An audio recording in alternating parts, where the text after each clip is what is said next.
10 years, 115 years of climate rainfall record. And those records show that we have had similar sort of heavy rainfall in the past. But of course, turning to your point, it's a challenge to the infrastructure. Yes, indeed. What now science is telling us is the climate is changing. Yeah. And what is influencing significantly the influence toward climate change? And I want you also to talk to what is in Botswana's capacity to prepare for withstanding the climate change. What has happened over the last, say, 300 to 400 years with our civilization as mankind is we have changed the way the land cover and the atmospheric, the way the mixture of gases in the atmosphere. So principally what we've done is we've increased the amount of carbon dioxide in the atmosphere. As a result of that, we've developed a phenomenon called global warming. If we stay in this room for a bit long, and there's a lot of us, this room would become warm because we increase the amount of carbon dioxide in the air inside the room. As a result, that carbon dioxide inside the room would tend to increase the warming of effect inside the room. That is exactly what we have done to our atmosphere. Principally, before long time ago, junior secondary school, we were taught that air is a mixture of gases. We were told that it's got about 70% nitrogen, 20% oxygen, 3% carbon dioxide. Today, as you go outside, we are almost 4% carbon dioxide. That means we've increased the concentration of carbon dioxide in the atmosphere. Now, because the atmosphere of the Earth is a closed system, it means that the energy that the atmosphere has now has to be used in other forms of energy. We were also taught you can't destroy energy. You can only turn it from one form into another. So that heat energy resulting from this radiant energy the sun on the Earth's surface and in the atmosphere, it now has to turn into other forms of energy like kinetic energy, wind, sound energy, meaning thunder, etc., including what we called latent heat of energy.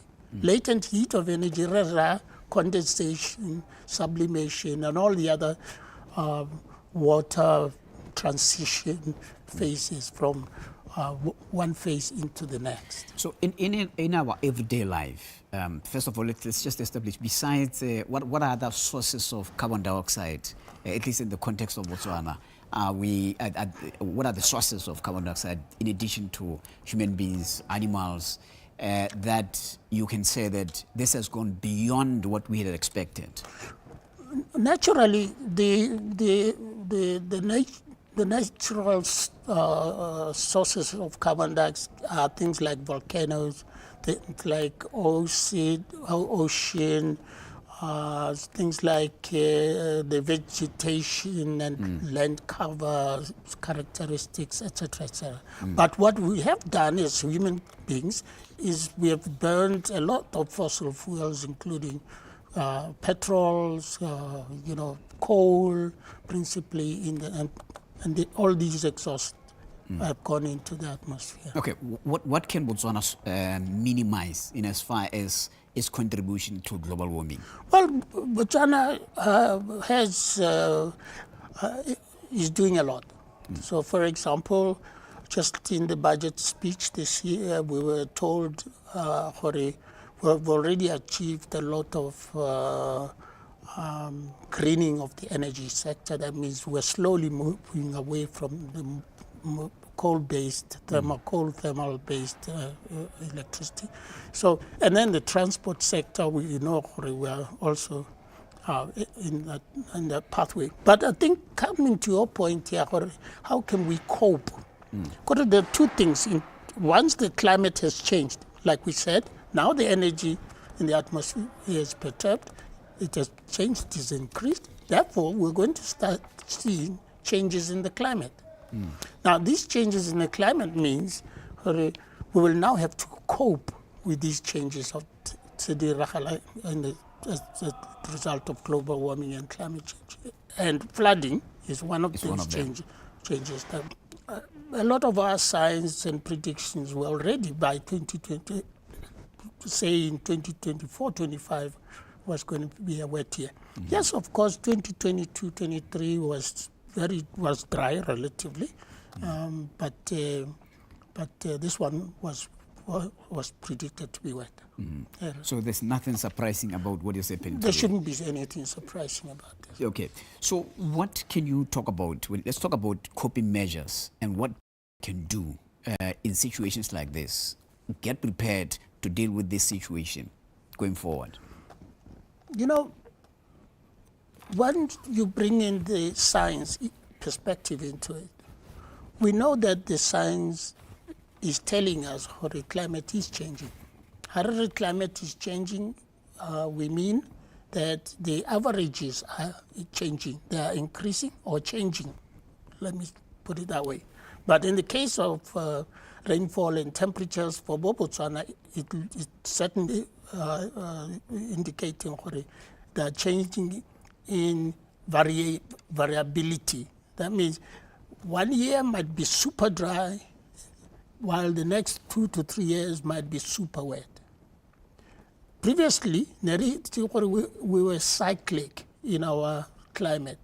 We would have like 10 years of drought, but like about 1920s and then 1930s were wet, 1940s were dry, 1960s were dry, 1980s were dry.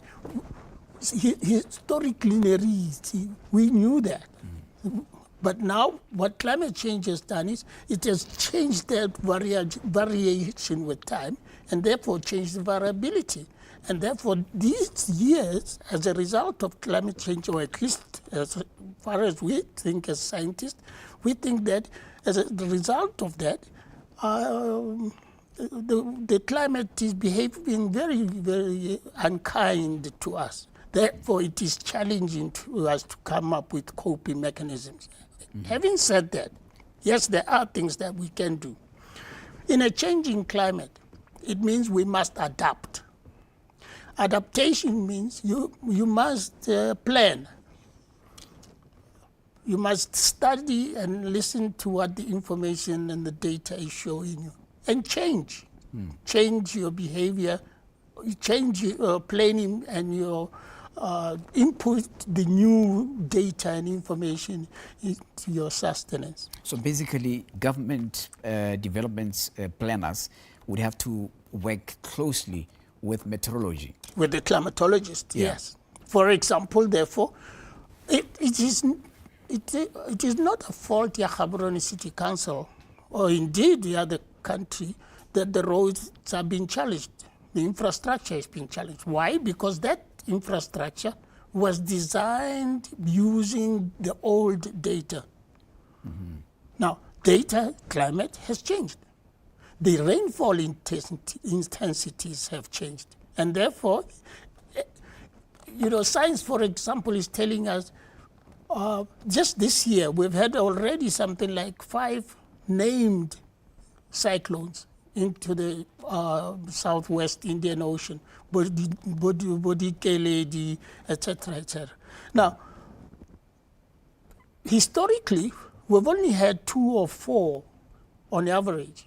Right now, we're having 9 to 10 of those cyclones per year. Now, every time those cyclones come into that channel or between that channel, it either causes super wet conditions over Botswana or super dry conditions, depending on their geo-location, on the and the Mozambique Channel. Those listening to you are saying, who have been accusing government of bad planning. Perhaps now what you are putting to them is that, no, it's not bad planning. It is not. That planning was part of the olden way. It was the data that was telling us, no, you cannot make your culvert this big because your rainfall intensity is this much. So this but means now the rainfall intensities have increased. Therefore, our culverts need to be deeper. So this means that, let's say, for the next National Development Plan should be effected with a lot of input, or rather guidance, from the climatologists. From the climate data, using climate data, for example, making sure our roads are resilient. So these days we're talking about, and it is not for Botswana only. Well, America are suffering the same. UK, Europe is suffering the same, for example. And therefore, what it calls on us as planners is to say, let us go back and look at that bridge. Is it high enough, higher than the maximum possible flood level, given the change in the climate? Okay. And therefore possibly raise the bridge. As a climatologist professor, David Lesolle, let me ask you, are you working closely, are you being engaged by government, by city council in that planning? Personally, no, but yeah, we do contribute to the development of information that goes into the planning documents. But whether or not those plans are, and whether or not we have the resources, remember, it is not necessarily that, you know, when you're going to suggest something, the money and the other resources will be available. Unfortunately, these changes are happening so fast all over the world that it is sometimes not difficult to adequately find resources to build a climate resilient economy. Okay. And is there anything else that, if the government were to, besides challenges of finance, what else can make it difficult for government to do as you suggest? I think the capacity to analyze data, to understand the data that, and there's still a lot that we need to know about what are the possible climate change impact on the health sector, on the agricultural sector, on the livestock sector in particular, on the crops, and also on the wildlife, the range ecology, and the ecosystems in general. For example, today, as we speak, we'll find these large moths, like grayish black in color all over the place. There's already alarms being rung by our neighboring countries for it. Watch out, those things are dangerous. We need to be on the lookout for impacts of climate change on these ecosystems and how they are likely to impact on the human health. On the human life. On that note, climatologist Professor David Lesolle, thank you very much for your time. You're welcome. We really appreciate it. Yeah.